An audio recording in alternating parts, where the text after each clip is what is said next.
ప్రభుత్వ అసమర్థత వలన, నిర్లక్ష్యం వలన 6 నిండు ప్రాణాలని బలిగొన్న వైనం మనందరికీ తెలుసు.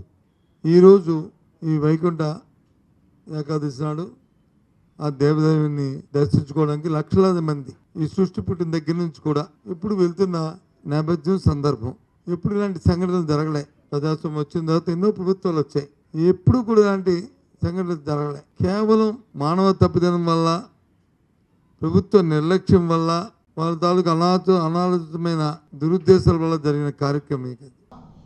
ఎప్పుడు జరగనటువంటి అతి ఘోరమైనటువంటి సంఘటన, అతి ఘోరమైనటువంటి తప్పిదం. ఎవరి మీద మీరు యాక్షన్ తీసుకోవాలి?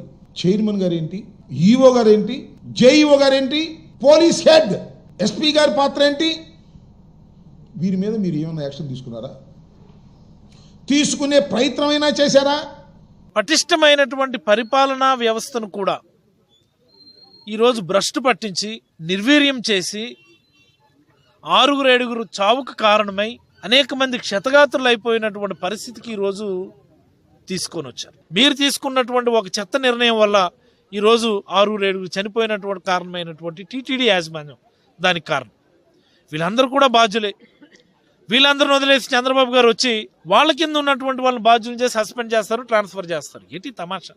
ఈ ఘోరమైన ఘటనకు కూడా మీరు నైతిక బాధ్యతను వహిస్తూ ముఖ్యమంత్రి, ఉప ముఖ్యమంత్రి రాజీనామా చేయాలని యావత్ హిందూ సమాజం, నేనొక్కనే కాదు, ఈ ప్రపంచంలోని హిందూ సమాజం అంతా భావిస్తూ ఉంది, కన్నెర చేసింది ఈ ప్రభుత్వం పైన అని నేను తెలియజేస్తున్నాను.